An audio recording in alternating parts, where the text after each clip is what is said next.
Boa tarde, Boa André. tarde, Tudo bem? tudo bem.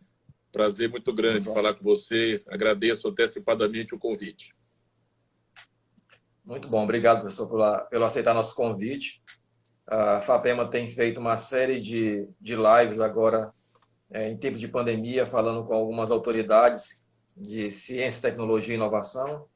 A gente inicialmente começou falando com o nosso secretário de Ciência e Tecnologia, o professor Davi Teles, falamos com o atual presidente do CONFAP, o presidente do CNPq, né? E agora falamos com o Natalino Salgado, reitor também da UFMA, e agora o magnífico reitor da Universidade Estadual do Maranhão, a UEMA, professor Gustavo Costa. Professor, então, um prazer. A gente tem, então, um ponto focal sobre essa live, falando sobre as ações e iniciativas de pesquisa científica em tempos de pandemia. Então, a gente abre para que as pessoas que estão conosco façam perguntas ao longo da live. Nós temos, então, um roteiro específico de perguntas que vamos fazer nesse bate-papo inicial.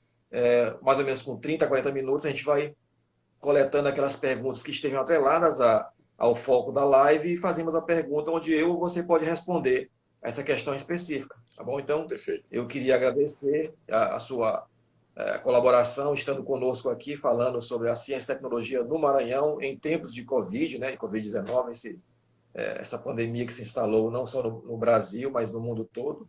E, inicialmente, para começar, eu gostaria que você se apresentasse, né, falasse um pouco quem é o Gustavo Costa, em que se formou, em atuou e a sua atuação hoje junto à universidade. Seja bem-vindo. Muito obrigado, meu querido professor André. Quero agradecer em meu nome e em nome da UEMA o convite que você me formulou e destacar aqui a importância da FAPEMA promover esses diálogos, principalmente neste momento, um momento tão distópico, tão surreal que nós estamos vivendo. Mais do que em qualquer outro momento, é muito relevante discutir ciência, tecnologia e inovação. Mas, cumprindo esse roteiro, aqueles que não conhecem a minha trajetória, eu sou um carioca, filho de maranhenses, com muito orgulho, e me sinto maranhense, né? Aqui tenho minhas raízes mais profundas. Me graduei em administração pela nossa Universidade Estadual do Maranhão, o que me traz uma essência muito grande para todo o meu exercício profissional que se deu em sequência. Eu pisei na UEMA pela primeira vez há exatos 28 anos como estudante e já estou há 23 como docente. Pertenço ao Departamento de Administração do Centro de Ciências Sociais Aplicadas. Tive a oportunidade de desempenhar várias funções na hierarquia acadêmica, de chefe de departamento, diretor de centro, vice-reitor por 2 mandatos, e estou como reitor desde 2015, reeleito para um 2º mandato que finda em 2022. A minha formação, além das graduações, eu tenho mestrado pela Federal de Santa Catarina, mestrado em administração, e o meu doutorado em administração pública pela Fundação Getúlio Vargas. As minhas áreas de interesse de estudo e pesquisa se concentram na grande área de administração pública, no estudo da burocracia pública, dos modelos de gestão, os modelos de Estado, compreender a relação entre sociedade, Estado e administração pública.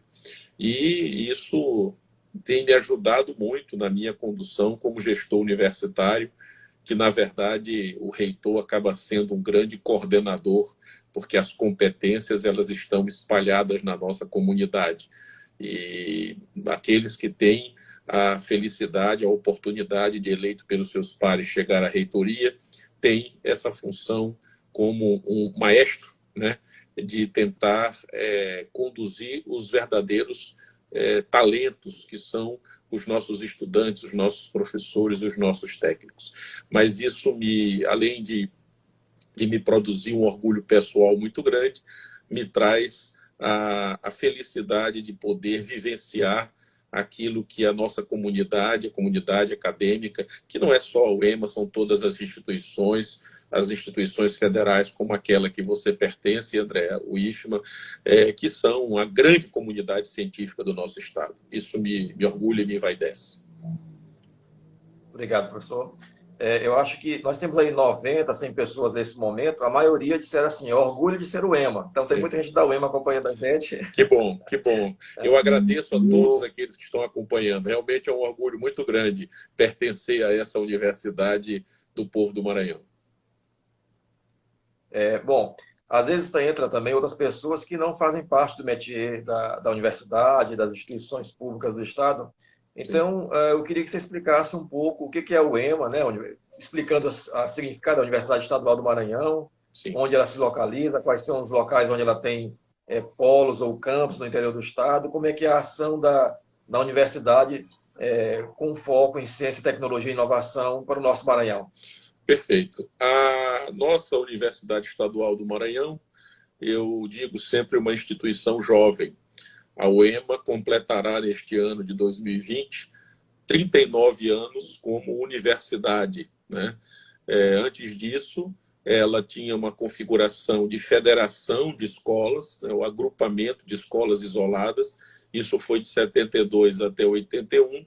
E na década de 60, as primeiras escolas, né, de administração, de engenharia, de agronomia, que são as células primeiras do que hoje é a UEMA.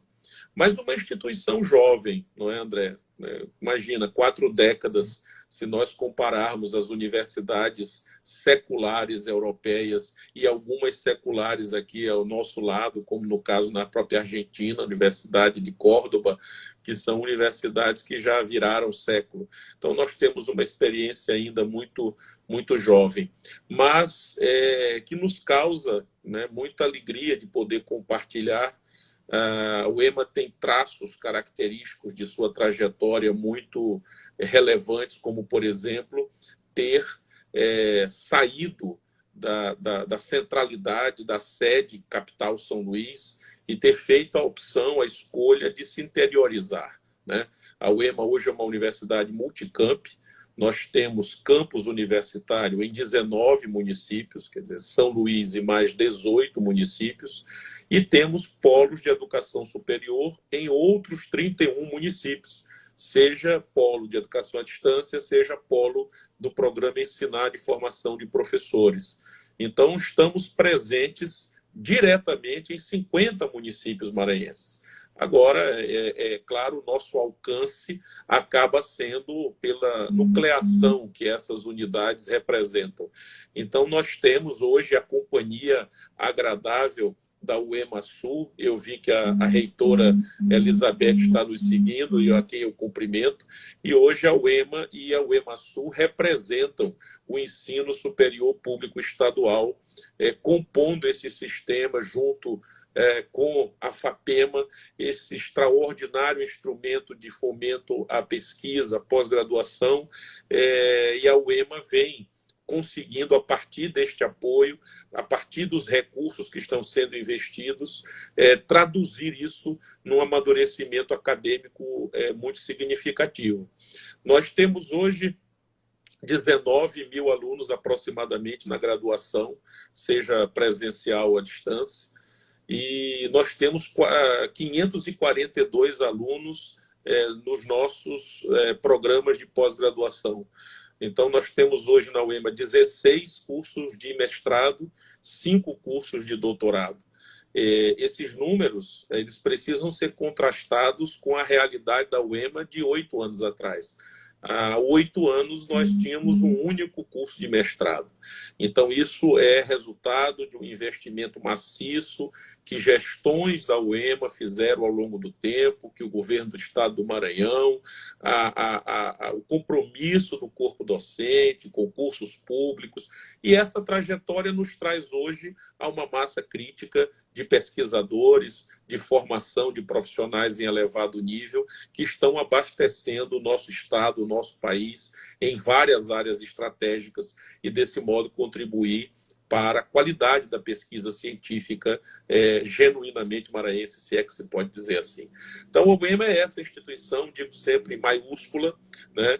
Uma instituição que tem uma enorme responsabilidade com o povo do Maranhão, que a financia, e deve sempre voltar-se nos seus projetos, nas suas iniciativas, para satisfazer as demandas prementes do povo do Maranhão.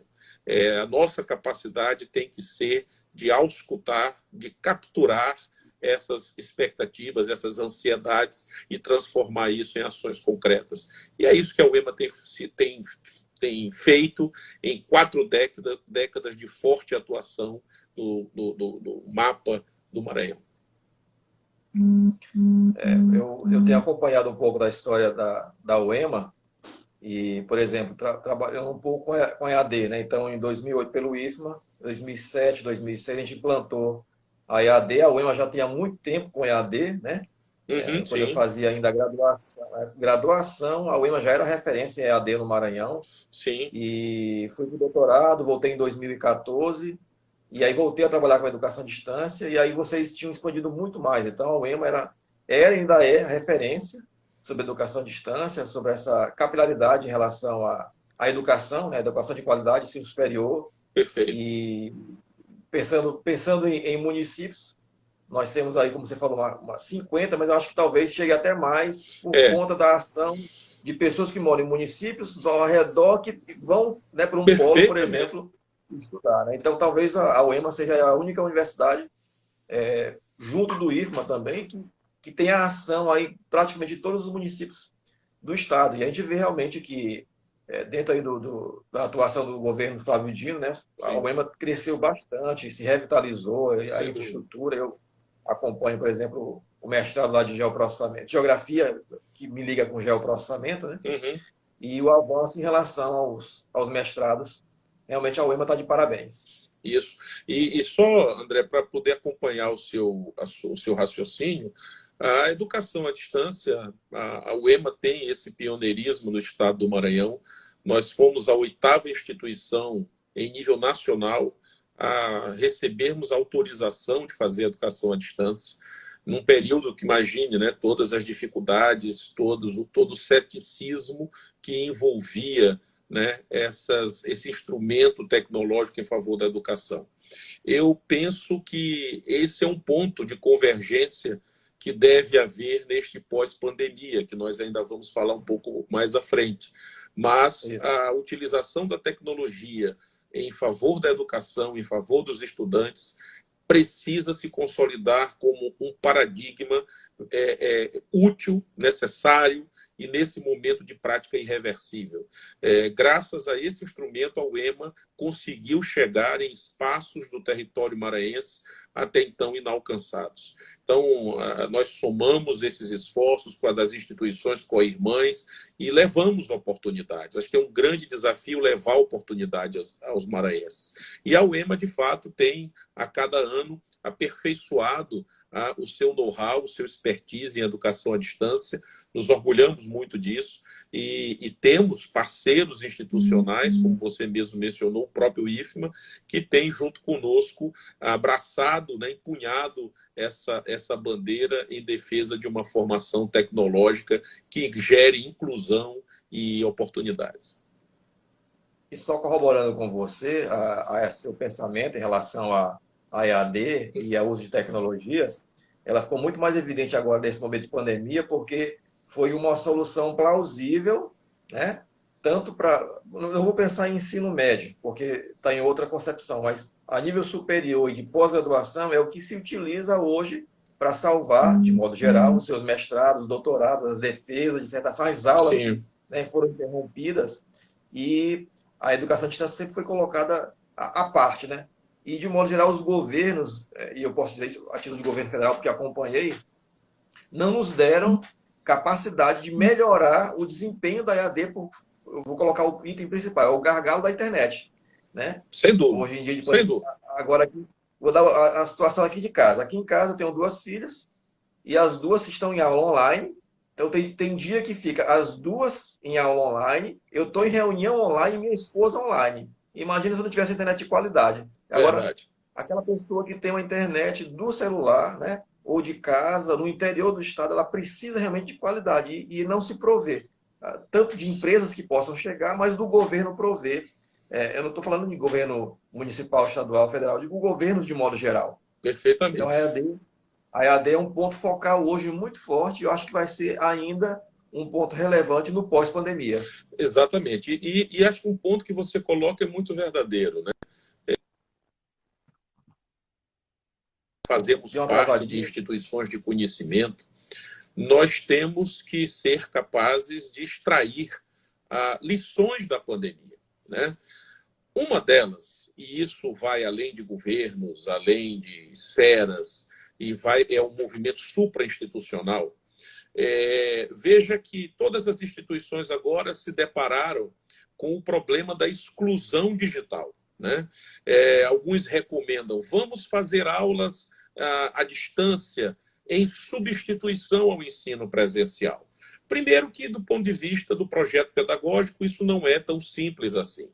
Segundo, que tomar essa iniciativa desta forma seria agravar a enorme desigualdade que nós temos no nosso estado, na região Nordeste, no país, né?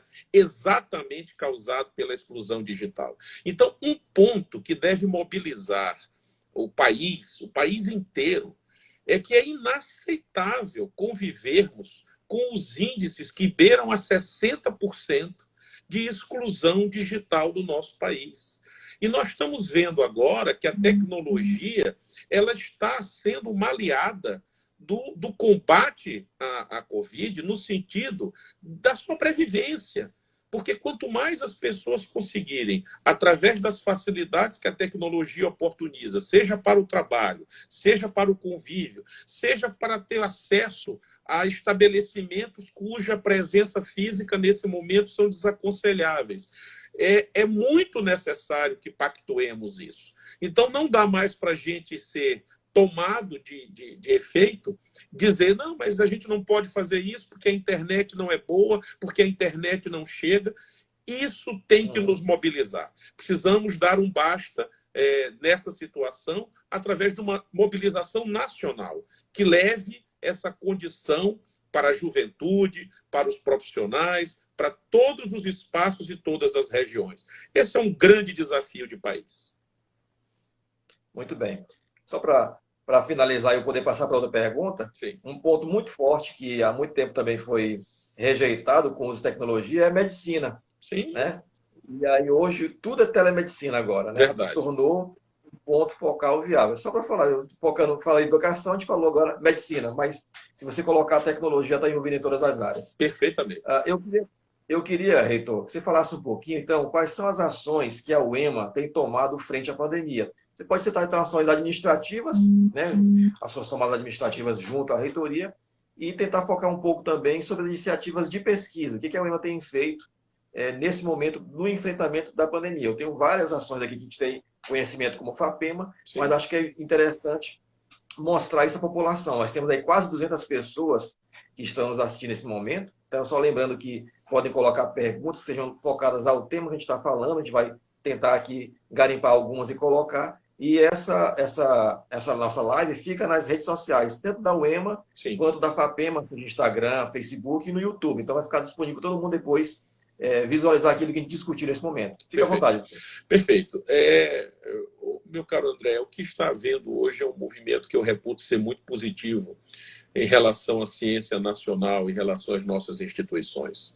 Logo que essa pandemia ela surgiu, e surgiu de maneira surpreendente, inusitada para as nossas gerações recentes, houve uma enorme mobilização, uma consistente mobilização de pesquisadores, de professores, de técnicos, não apenas buscando aquelas soluções objetivas em relação à área de, por exemplo, de saúde, área de biologia, mas a todas as áreas de conhecimento, num exercício multidisciplinar de pensar a sociedade, os efeitos dessa pandemia, seja no campo econômico, seja no campo dos direitos humanos. Então, a UEMA não foi diferente, né?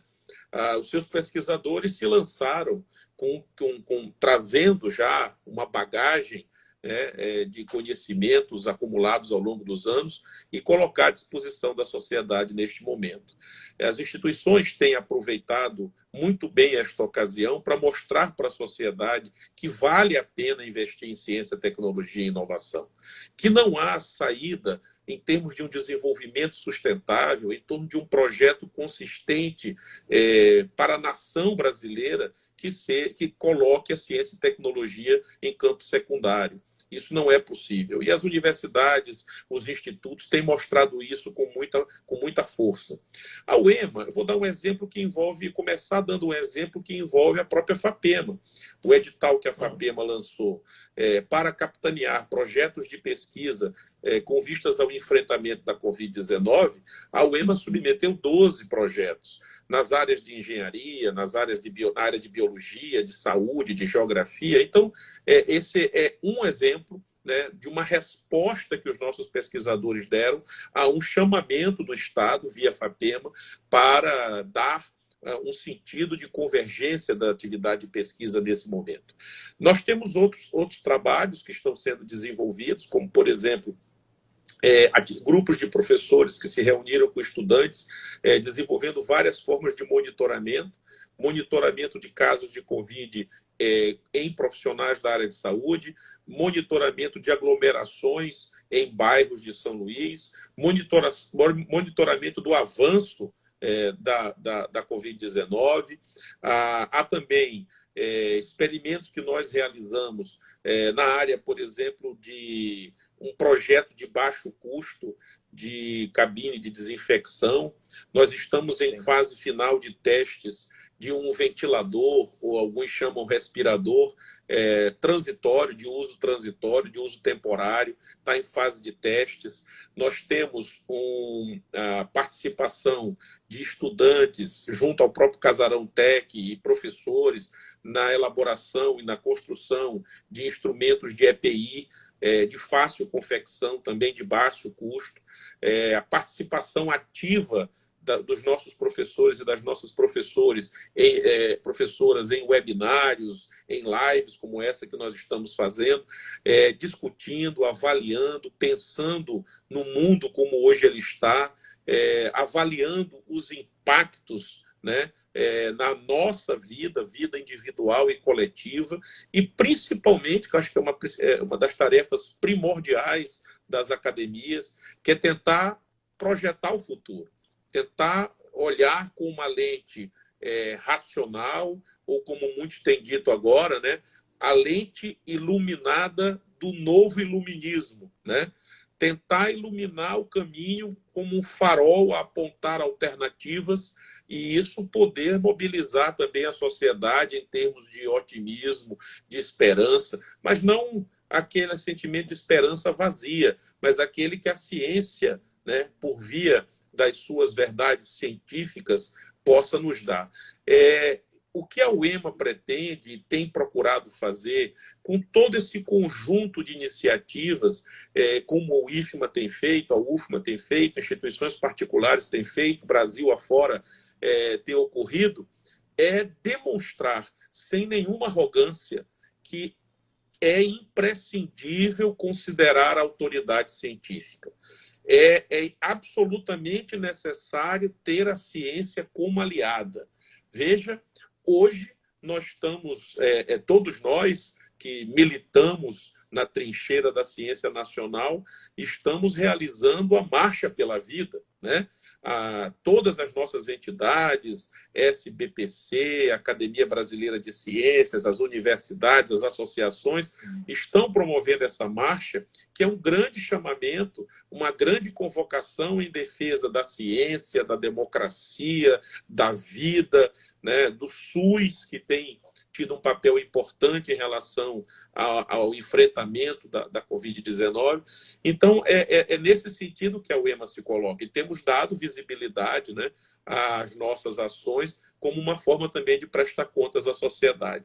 E um ponto muito importante que eu queria de público agradecer à FAPEMA, na sua pessoa, e, claro, também agradecer ao governador do Estado, que com todos os efeitos econômicos da pandemia, nós, tal como a FAPEMA, mantivemos as bolsas para os nossos estudantes e professores. Isso é uma conquista extraordinária, né? Porque nós, de algum modo, mantivemos o incentivo das pesquisas para que não houvesse paralisação, porque, de uma forma ou de outra, prejuízo acontece, porque é impossível não haver, numa condição como estamos enfrentando, mas a decisão política, decisão de Estado, e aí inclui o EMA e FAPEMA, de preservar as bolsas, de manter o ânimo dos nossos pesquisadores e apontar, né, um caminho que nós devemos continuar percorrendo. Então, esse é um ponto extremamente positivo que eu não poderia deixar de mencionar. Agradeço a colocação. Realmente, em relação à Bolsa, a gente, conversando com o governador no início da pandemia, foi a coisa que ele afirmou e garantiu de não deixar faltar recursos para as bolsas de todos os âmbitos, né? Em relação, por exemplo, ao auxílio financeiro, pediu para dar uma pausa, né? Que fosse atrelado mais a pesquisas voltadas à Covid, como é o que a gente tem feito, você tem colocado. Inicialmente foi o edital junto com a Secretaria de Saúde para chamar alunos que estavam recém-formados, os formandos, né? Na área de medicina, farmácia, para atuarem junto aos hospitais. Já foi feito, já estão trabalhando. O outro é o atual, voltado para a pesquisa, né, com várias linhas. A gente está terminando a seleção e acredito que até sexta-feira, segunda-feira, sai o resultado. Então, a gente tem a expectativa de ter bons projetos. E já hoje de manhã já tive uma reunião com o pessoal da saúde, que também já está pedindo uma outra ajuda, né, na área de pesquisa, pesquisa epidemiológica, que talvez possa gerar um fruto de um novo edital. Eu não tenho ainda certeza, a gente está ainda conversando com o secretário de saúde, governador, deve sair alguma coisa aí para a próxima semana, mas também está atrelado a esse atual edital. Então, dependendo de como sair o resultado, a gente deve também lançar uma outra novidade aí sobre essa ação. Mas isso é uma questão muito importante, porque, por exemplo, assim como o Maranhão, vários estados do país estão com problema de arrecadação, né? Já tem uma baixa repasse de recursos federais. Agora mesmo parece que o governo, eu não tenho certeza porque eu ouvi, mas não li, né? O repasse que ia ser feito não foi feito, né? Para ajudar os estados.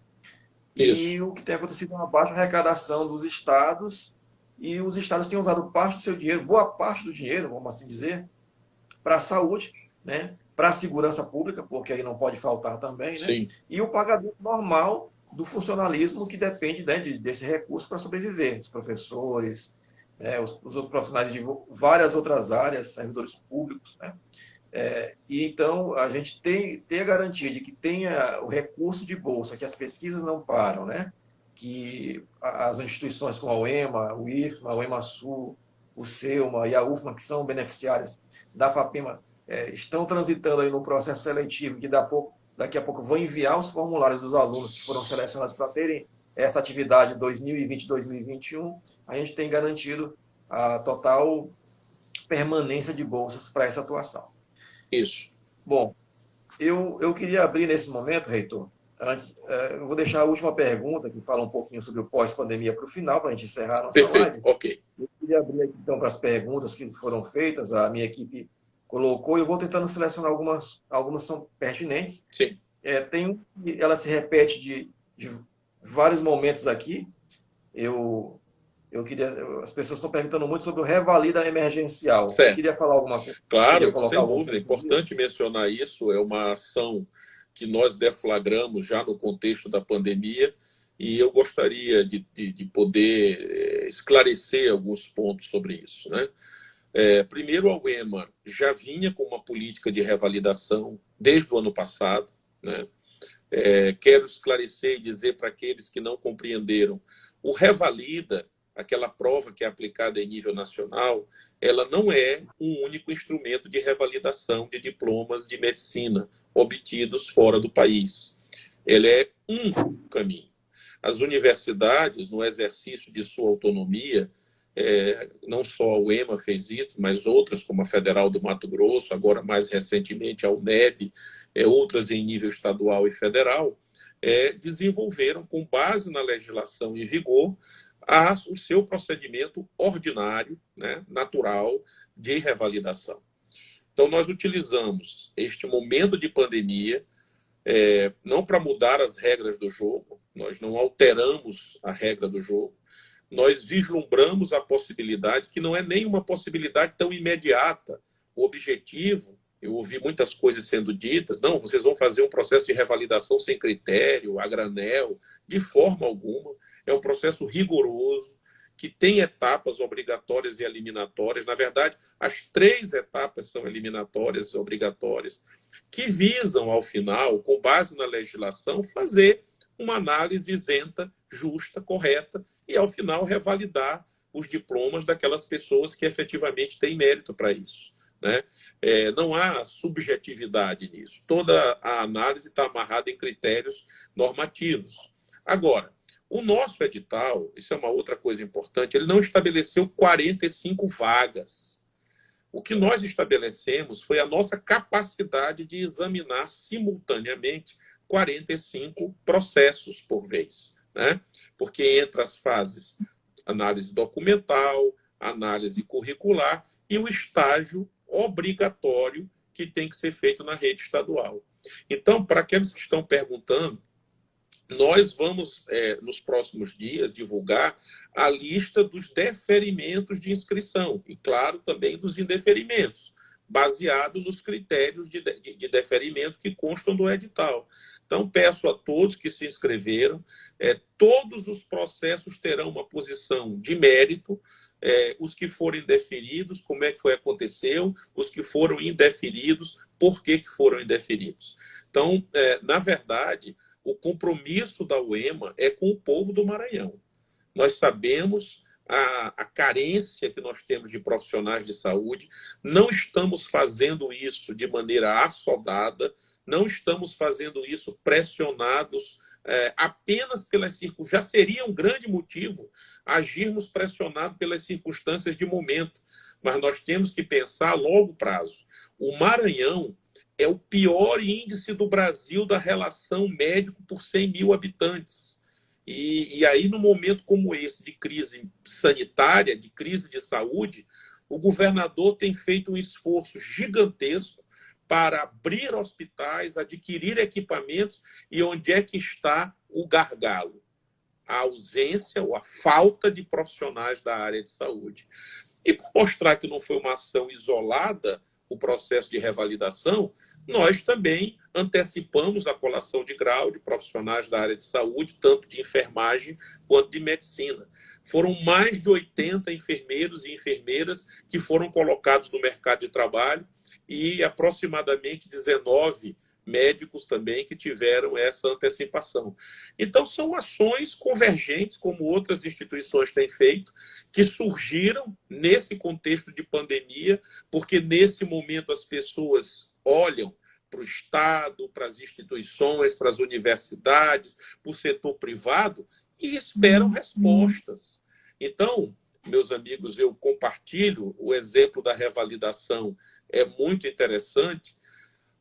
Tudo aquilo que nos fez, como civilização, chegarmos até aqui, tudo que se produziu foi válido, foi necessário.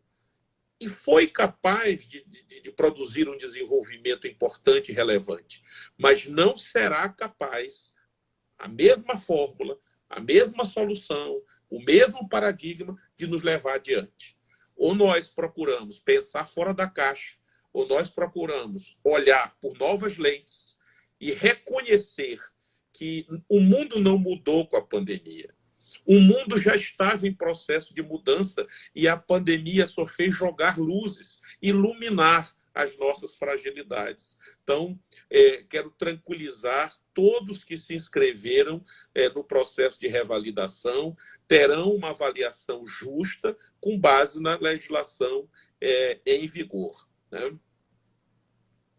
Obrigado, professor. Pois não. Eu queria colocar um ponto importante sobre as questões de lives e falar da importância e da força da UEMA.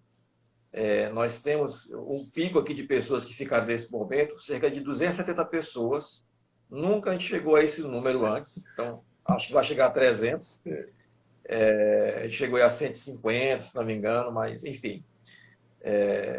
Isso mostra aí a força e também o prestígio de você como reitor, né, seu trabalho sério e o que tem sido colocado, o que tem sido revelado e mostrado para a sociedade maranhense em relação àquilo que a UEMA tem feito dentro da sua gestão. Parabéns, Muito reitor. obrigado, André. Eu queria também, só para trazer de volta aqui a última live que a gente fez com o professor Marcos Pacheco, que também trabalha na Secretaria Especial de Políticas Públicas, e aí está atrelado um pouco a essa questão dos médicos. Ele falou que no Maranhão, São Luís, se não me engano, tinha 240 leitos, se não me engano, antes da pandemia, e hoje são 1.400 leitos. Isso. Cada leito custa por dia R$1.000 Sim. de custo para o Estado. Então, imagina esse valor, né, de gastos para o Estado. E aí uma coisa que você colocou é a necessidade de profissionais para atuarem, né, nesses leitos. Sim. Então, a UEMA está de parabéns por já atuar com essa revalidação, né, e pela seriedade que tem feito com o edital atual. Perfeito. Eu vou passar para a próxima pergunta, eu acho que também é pertinente. Uma pessoa perguntou acerca do vestibular da UEMA PAES 2021, se já tem alguma direção. Certo. Acho que também está um pouco em relação ao Enem, que tem sido uma tribulação. Acho que é uma pergunta muito pertinente para agora. A questão do vestibular da UEMA, que nós realizamos o vestibular conjunto com a UEMA Sul, o PAES 2021, eu sempre digo o seguinte: as universidades não fazem o seu vestibular para dentro, para elas mesmas, né? Elas fazem para atender a sociedade, especialmente aqueles estudantes que estão em condições, né, em termos de formação estudantil, de ingressar nos diversos cursos. Não há nenhuma possibilidade de nós estabelecermos um calendário do vestibular sem termos clareza de como é que vai ficar a situação dos nossos estudantes do ensino médio, seja público, seja privado. Nós temos a gente tem visto um enorme esforço da Secretaria de Estado da Educação, e eu quero aqui cumprimentar o secretário Felipe Camarão, um grande esforço de manter os estudantes mobilizados, enfrentando também a dificuldade da exclusão digital. Outras instituições, a UEMA, por exemplo, agora vai ter um calendário especial em caráter facultativo, com aulas remotas. É mais ou menos esse modelo que você falou das suas filhas. Eu tenho uma filha minha ainda em idade escolar, é a mesma coisa, as aulas remotas. Eu vou tentar dizer de um apelido, assim, é como se fosse um curso de férias, né? Agora, nesse mês. E aguardando para que, junto com a comissão científica que assessora o governador, as decisões do Poder Executivo e todos os índices epidemiológicos, nós possamos dizer, não, vamos voltar presencialmente em agosto, por exemplo, né? Nesse momento, acho que a grande mensagem para todos nós é que não há nada mais importante que cuidar das pessoas, que preservar a vida. Isso está em primeiro lugar. É a ciência para a vida, como está escrito lá no brasão da Universidade Estadual do Maranhão. Ciência para a vida. Então, o vestibular, o nosso calendário previsto, né, inicialmente para acontecer já com etapas que deveriam estar se dando, como, por exemplo, a divulgação das obras literárias, está em stand-by, porque nós vamos reprogramá-lo a partir do momento que houver alguma normalidade em relação ao ensino médio, que, a priori, é o nosso primeiro público-alvo, né? Então, eu quero tranquilizar todos aqueles postulantes, os estudantes que pretendem fazer vestibular para os cursos da UEMA e também da UEMA Sul. Eu espero que essa lucidez que outras universidades têm tido, nós tenhamos em nível federal em relação ao Enem. Não adianta marcar para amanhã uma data do Enem, reconhecendo que os alunos estão tendo prejuízo no processo de aprendizagem, dificuldade de obterem, nesse momento, o avanço do conteúdo. E o que é mais importante também, os nossos estudantes estão vivendo intensamente essa pandemia e estão tendo seus reflexos psicológicos, emocionais, sociais e econômicos. Então, a gente não pode desconhecer isso. Então, o vestibular da UEMA será reprogramado, preservando os prazos que a gente sempre trabalhou, a partir do momento que alguma normalidade se restabelecer em relação à educação básica. Eu queria só complementar a sua fala sobre a questão do que tem acontecido nesse momento de pandemia, sobre o ensino, né, remoto. Uhum. Muito tem se colocado, algumas escolas, vou colocar escolas de modo geral, não vou falar privada, pública, para não estar colocando um ponto focal, mas falando um pouco da experiência nossa como a educação à distância e o que vivem nossas filhas e filhos de amigos, né? Uhum. Muitas escolas, elas não tinham a vivência de educação à distância, ou de ensino online, ou algo com essas terminologias, né? E elas simplesmente, algumas pensam, alguns diretores, alguns coordenadores, que só pegar a tecnologia e fazer o aluno ficar na frente do computador, do celular, a manhã toda, nos mesmos horários, alguns até exigindo que se use farda, não é educação à distância, não é ensino online. Verdade. Então, verdade. Acho que o IFMA, a UEMA, a UFMA, que atuam com educação à distância, tem muito que ensinar para as outras instituições do Maranhão sobre educação à distância, sobre ensino online, sobre uso de tecnologias, né? Então, eu trabalho também com o uso de ensino de tecnologia na educação, de como fazer o fazer, né? O fazer educacional usando tecnologias, mediado por tecnologias, porque não é simplesmente fazer uma aula por videoconferência, né? Tem muito mais por trás, tem coisa que dá trabalho fazer, mas é importante falar nesse momento, até porque quem estiver ouvindo a gente depois tentar refletir um pouco sobre a situação que a gente tem vivido. E André, um ponto sobre isso que eu queria aproveitar o seu raciocínio muito lúcido nesse aspecto é que, veja, nós temos, você falou das suas filhas, eu falei da minha, essa geração não tem qualquer dificuldade de assimilar isso. Não a grande dificuldade em lidar com as competências digitais, vamos chamar assim, está com os professores, conosco. Sim. Tanto no ensino superior quanto na educação básica. Então, nós estamos levando esse esforço na UEMA por meio de um programa denominado Graduação 4.0, investindo na formação pedagógica e tecnológica dos nossos docentes, porque o processo passa por isso. A nossa preocupação é até menor do ponto de vista da geração, com essa geração de estudantes que a gente recebe.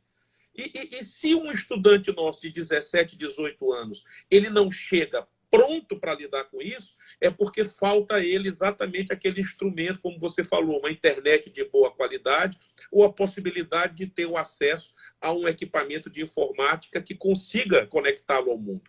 Mas superadas essas questões, esse é o nosso cliente, esse é o nosso público. Então, nós temos que trabalhar as nossas competências como profissionais de educação para sermos capazes de oferecer uma educação de vanguarda usando a tecnologia como aliada. Então, perfeita a sua consideração. Acho que as nossas universidades, os nossos institutos, têm um enorme desafio de promover isso internamente e de levar isso para os demais setores da sociedade. Muito bem colocado. E só para finalizar essa questão, eu vou me lembrar, vou recordar o que você deve ter passado também, que na nossa época de graduação, eu fiz graduação de 98 a 2002. Uhum. Eu fui um pouquinho antes. Pronto. Mas um pouquinho antes também viveu um pedaço disso, porque também posteriormente se viveu. Muitos professores em várias instituições de ensino, no Maranhão, no Brasil, usavam as aulas que eles tinham há 20 anos, sim, usando papel, eu acho que era o mimeógrafo, não é isso? Que era as folhinhas verdes, não era xerox, era mimeógrafo, né? Ou então transparência, usava as transparências que eles faziam à mão, alguém fez lá no computador que imprimiu, né? Isso. E outra tecnologia não conseguiu usar. Bom, isso aqui é uma pauta para outra live. Mas é verdade. Mas tudo que você retratou, eu vivi também, viu? Pronto. Heitor, outra pergunta que eu acho que é interessante, até como o professor Natalino foi colocado esse ponto, eu me coloquei, tem uma pessoa que pergunta o seguinte: por que há uma dificuldade em formar profissionais em nível de mestrado no interior do Estado? Acho que é uma pergunta importante. de ser Perfeito. colocada, e se for o caso também eu coloco minha opinião. Pois não. Durante esses anos todos de caminhada pela UEMA, pelo interior do estado, visitando os nossos campi, invariavelmente essa pergunta aparece, né? Professor, nós já estamos terminando a graduação, por que a UEMA não abre o mestrado? Né? Essa pergunta sempre me é feita. E eu digo que uma proposta de um programa de pós-graduação, um projeto de um curso de mestrado, né? Ele envolve um trabalho prévio que vem sendo feito, mas ele tem questões estruturantes a serem resolvidas, né? Primeiro, que os nossos campi fora de São Luís, e isso inclui o IFMA, inclui a UFMA, a UEMA, tem um corpo docente muito jovem, em processo de formação. Agora, para você ter uma ideia, o governador do estado nomeou 21 professores para a UEMA, decorrentes de concurso público, que são os primeiros professores nomeados para o quadro da UEMA em algumas dessas cidades no interior do estado onde nós temos campus. Veja só, né? Olha o passo que foi dado a partir deste momento. Então, a FAPEMA tem tido um enorme papel nesse processo, no sentido do financiamento, do fomento, a universidade de levar o seu expertise acadêmico, de promover os concursos, mas isso é um processo. Quem me dera, né, ter competência e atribuição de poder, numa portaria, criar um mestrado. Não é assim. Mas eu estou convicto que as nossas instituições, principalmente atuando daqui para frente em forma de redes, né, nós temos condições de nuclear grupos de pesquisadores em áreas de interesse para o estado do Maranhão e aí levar, como nós fizemos no passado recente, para Caxias, para Balsas, né, deslocando o epicentro aqui de São Luís para as demais regiões do estado do Maranhão, que a UEMASul tem feito lá a partir de Imperatriz e Açailândia. Então, não é com uma varinha de condão que nós vamos resolver isso. Os investimentos foram feitos, estão sendo feitos, e isso haverá de frutificar, como aconteceu aqui em São Luís. Então, eu acredito que aqueles que, com muita legitimidade, com muita razão, reivindicam essa solução, terão oportunidade de usufruir disso, porque o nosso Estado já tem um aparato preparatório para oferecer a formação deste nível nos próximos anos. E corroborando com a sua resposta, também depende da qualificação dos professores e muitas das vezes você tem profissionais que juntos não formam um núcleo comum de um mestrado, né? Então depende muito da atuação.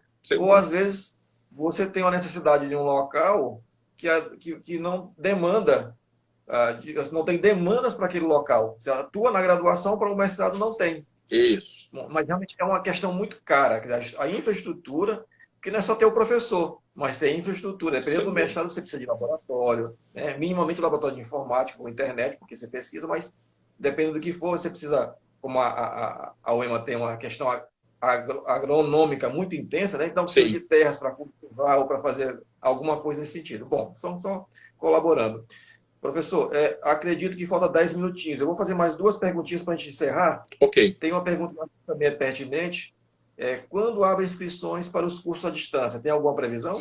Nós tivemos, em relação a cursos de graduação, nós temos um edital previsto para o 2º semestre, que também nós vamos ter que reavaliar se vamos conseguir abri-lo por volta do mês de outubro ou se vamos deixar para o próximo ano, né?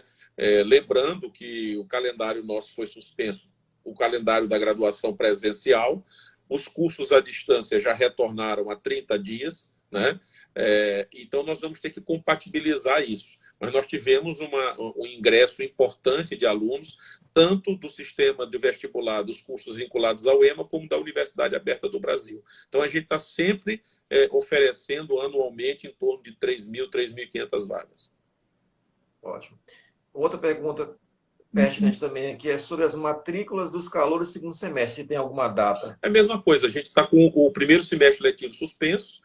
Quando nós retomarmos as atividades, ainda que de um modelo híbrido, né, muito provavelmente irá acontecer, se for em agosto, nós vamos começar o primeiro período letivo no segundo semestre civil, né? Então, aí a gente também vai. O que eu quero tranquilizar é que todos aqueles que fizeram o vestibular, que estavam para ingressar no segundo semestre de 2020, eles têm as suas vagas asseguradas e eles vão obedecer o calendário que nós vamos propor e aprovar, levando-se em conta a realidade que a pandemia se demonstrou. Então, fiquem tranquilos que ninguém vai perder a sua vaga, não. Professor, então, vou voltar aqui à minha última pergunta. Pois não. Para a gente poder logo depois encerrar, quais são os planos, né, os seus planos como gestor, né, o gestor máximo da UEMA, pós-pandemia? O que você está pensando em fazer? Quais são as ações aí, junto com o seu corpo de gestores, os pró-reitores, de ações pós-pandemia? Pois bem, André, primeiro tem uma questão que você citou um pouco antes e que eu acho que é um grande desafio para todos os gestores públicos do país. Isso nos inclui, né? Nós já estamos num quadro recessivo econômico muito grave, né? Nós estamos aí aproximadamente com 20 milhões de pessoas desempregadas no país. Você já falou do aspecto da queda de arrecadação do Estado do Maranhão e da União também, o que também impactou no que diz respeito ao quinhão do Estado. Então, mesmo com essa política agora de socorro aos estados, com uma série de condicionantes, né, isso tem uma prioridade no momento. E isso é indiscutível. Prioridade de saúde, prioridade de investimento para combatermos esse vírus terrível que já ceifou tantas vidas de pessoas conhecidas e pessoas desconhecidas e que nos fazem refletir sobre a vida, sobre o nosso papel nas nossas instituições e na sociedade. Então, nós vamos ter que, primeiro, do ponto de vista administrativo, ter muita serenidade, muito equilíbrio para tentar retomar com vigor a atividade acadêmica, né? E dentro dessa perspectiva de um novo momento onde a ciência, né, está sendo requerida, um momento de revisibilização da ciência e, por um lado, as limitações econômicas que o país, nesse momento, atravessa, o nosso Estado não é diferente. Isso exigirá uma energia gerencial. No aspecto acadêmico, eu acho que nós precisamos construir dentro da academia a nossa nova normalidade, né? Ela não pode ser transitória, ela não é só aquele período entre a fase aguda da pandemia e, digamos assim, do seu desaparecimento com remédio ou vacina. A nova normalidade, eu penso que ela precisa ser estimulada a partir das nossas instituições, principalmente as instituições de conhecimento, e o meu papel é tentar coordenar essa capacidade institucional da UEMA, pensando junto com os meus pares, programas, projetos, ações que rediscutam o projeto institucional. Nós não podemos deixar para depois a discussão sobre a educação híbrida, o modelo híbrido de ensino. Não podemos deixar para depois o uso de tecnologia em relação aos cursos presenciais. Não podemos deixar para depois, e aí eu tenho certeza que nós dois estaremos irmanados nisso que eu vou citar. Nós temos uma iniciativa que diz respeito ao governo Flávio Dino, que são os IECTs, e que precisam merecer uma absoluta prioridade daqui para frente. A formação dessas redes de pesquisadores e áreas de excelência, eu cito uma, que é totalmente se coaduna com o que nós estamos vivendo, a biotecnologia, né? Então, essa é uma área que precisa merecer absoluta atenção, e quando eu falo de atenção, é investimento em formação, em aquisição de equipamentos, estruturação de laboratórios. Então, eu creio que essa rediscussão das instituições, que estão sempre em crise, eu digo que uma grande virtude das instituições de ensino, de pesquisa, é que elas vivem em crise. E eu não falo do aspecto pejorativo. A crise é reavaliar o seu papel na sociedade, rediscutir a sua finalidade, buscar a sua essência, a sua razão fundante, e direcionar os seus projetos acadêmicos para aquilo que naquele momento a sociedade precisa, sem perder de vista a nossa tarefa primordial de consolidar conhecimentos pela via da pesquisa. Então, temos que nos aproveitar positivamente desse momento, que no momento de dificuldade para a humanidade, a ciência, apesar de alguns negarem, apesar de alguns preferirem colocar aí né, um muro, né, entre a realidade e a ciência, nós, não é, André, eu e você, e as comunidades que nós integramos, as pessoas que estão nos assistindo, acreditamos na ciência, sim, como um instrumento de desenvolvimento social, econômico, político, e nós vamos conseguir empunhar essa bandeira que nunca deixamos de defender, mas fortalecidos por esta onda do bem que virá no pós-pandemia. Eu gosto sempre de citar aquela frase do Ariano Suassuna, né? Eu sou um realista esperançoso. Então, com a realidade de quem tem que enfrentar desafios, problemas, mas com muito otimismo de que a nossa capacidade humana e científica no estado do Maranhão vai nos permitir coordenar um trabalho cada vez maior e melhor em favor de todos. Muito bem. Eu queria colocar uma informação importante. Nós temos o edital que a Fabema vai abrir, que vem recursos federais, e a gente tem lançado há alguns anos, que é o PPSUS. Então, a gente vai fazer uma consulta à comunidade científica, né? Então, quem trabalha na área de saúde, então, seja médico, enfermeiros, outras pessoas atreladas aos projetos de saúde, a gente vai fazer uma pesquisa sobre as linhas que serão contempladas nesse edital, né? Bom, está acabando nosso tempo aqui, 22 segundos. Eu queria agradecer, reitor, a sua disponibilidade para estar conosco, né? Então, muito importante. Acho que precisaria de umas 3 horas para falar de tudo aquilo que a gente queria falar aqui. É verdade. Estamos à disposição e agradeço muito. Eu vou encerrar a live, porque senão vai cair, tá? Obrigado, André. Então, Obrigado pelo convite. Até outra oportunidade.